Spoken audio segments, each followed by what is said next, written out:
La lógica del parentesco, igual que la lógica del Estado, generan una serie de tramas a las que solemos llamar sociedades, ¿no? Son las comunidades aldeanas, por un lado, las organizaciones estatales, por otro, y esas organizaciones generan un adentro, pero también un afuera, ¿no? Una de las formas de vincularse con ese afuera es el que producen las prácticas de intercambio. Por supuesto, hay intercambios a escala interna, ¿no? Dentro de las comunidades locales, ciertos dones y contradones, dentro de los medios urbanos, esos mercados locales donde circulan bienes a la escala del medio urbano.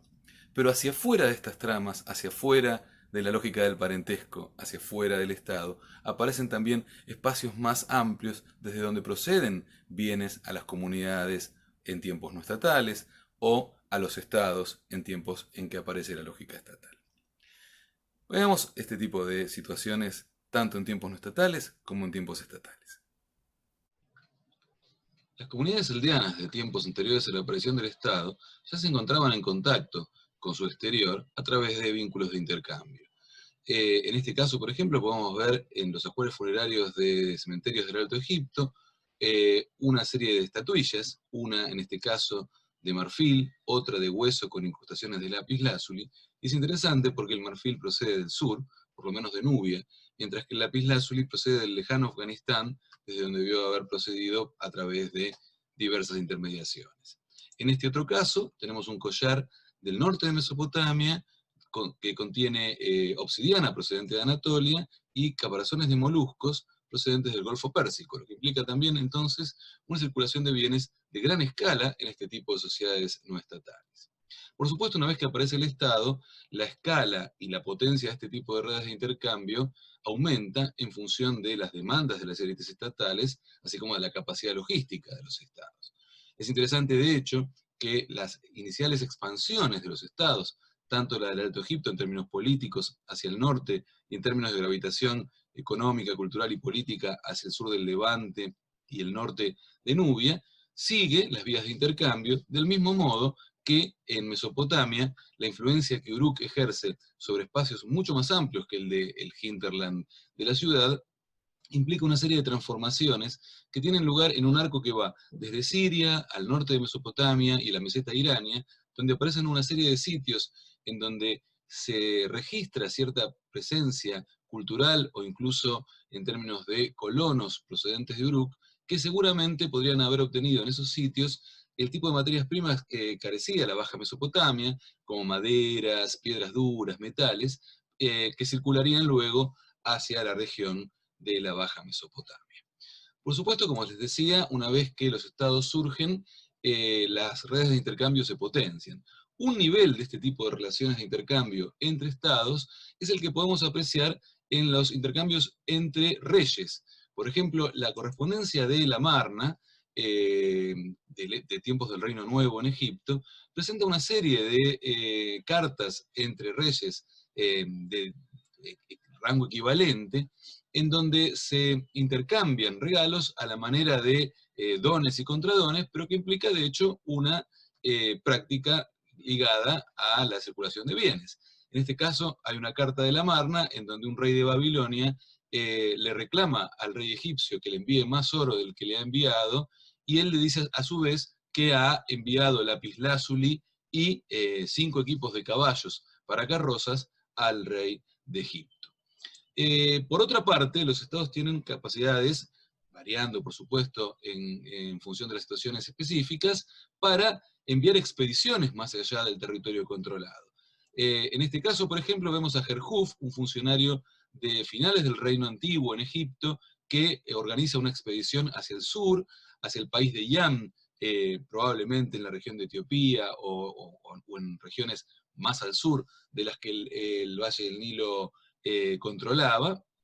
mientras que en este otro caso tenemos una representación de una expedición que la reina Hatshepsut en la dinastía 18 organiza hacia el lejano país del Punt, desde donde venían también una serie de sustancias exóticas, productos, por ejemplo, de sustancias aromáticas, que eran muy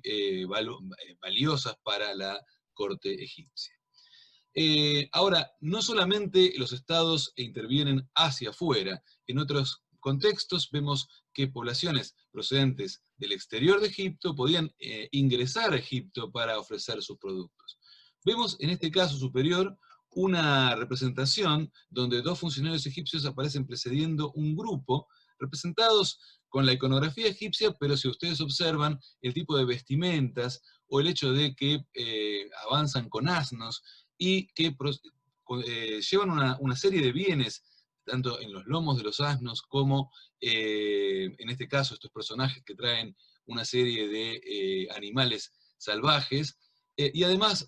se acercan con sus mujeres, con sus niños, es decir, se trata de todo un grupo nómade que se acerca a traer productos hacia el Valle del Nilo. En este otro caso tenemos una representación del Reino Nuevo, en donde estas embarcaciones, comandadas por navegantes sirios, traen también una serie de productos lejanos para ser intercambiados en los puertos fluviales del Valle del Nilo, y donde aparecen una serie de personajes egipcios que recibían este tipo de bienes y que normalmente son un tipo de comerciante ligado a instituciones egipcias que suelen llevar el nombre de Shuti. Una situación particular corresponde a aquella del llamado comercio paleoasirio,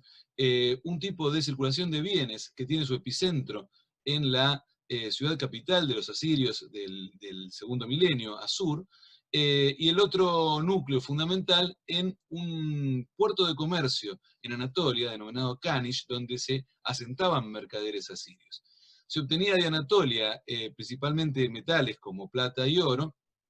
y se enviaban a Siria, en donde básicamente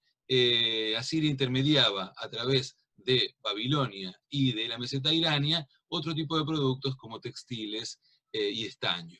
Este tipo de intercambio, que se conoce muy en detalle a través de los documentos que aparecen en ese sitio denominado Kanish,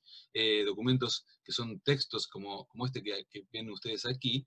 se ha discutido mucho en términos de qué estatus tenía en términos de su condición de comercio público o privado. A diferencia de las expediciones egipcias que yo mencionaba un momento atrás, la organización de este llamado comercio paleoasirio implicaba un tipo de estructura comercial que incluía prestamistas, organizadores del comercio en Asur, porteadores que llevaban los bienes a Kanish, los comerciantes asentados en Kanish, es decir, una estructura comercial muy notable. Ahora bien, cuando uno observa las características más importantes, a mi modo de ver, de este intercambio, advierte que los jefes de estas organizaciones comerciales en Asur formaban parte de la asamblea política de Asur y por lo tanto formaban parte de las élites de Asiria. Es decir, uno podría advertir aquí un tipo de organización para la obtención de bienes del exterior que no cobra la vía de una expedición en términos de funcionarios estatales que las van a obtener en las regiones de donde se producen esos bienes, pero que de todas maneras corresponde a los intereses de las élites asirias. Por lo tanto, más que hablar de un comercio privado como opuesto a un sector público estatal, yo diría que son distintas estrategias que las élites estatales de estas sociedades antiguas disponen para obtener los bienes que requieren de regiones lejanas.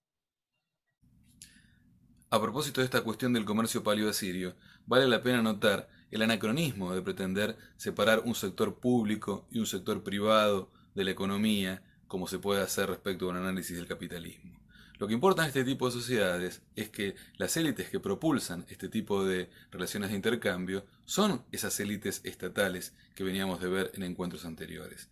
Este tipo de élites pueden disponer de estrategias organizadas a la manera de expediciones, tanto como este otro tipo de dinámicas más ligadas a mercaderes instalados en otras regiones. Pero se trata de implementar estrategias para la obtención de bienes que en definitiva son para el consumo de las élites.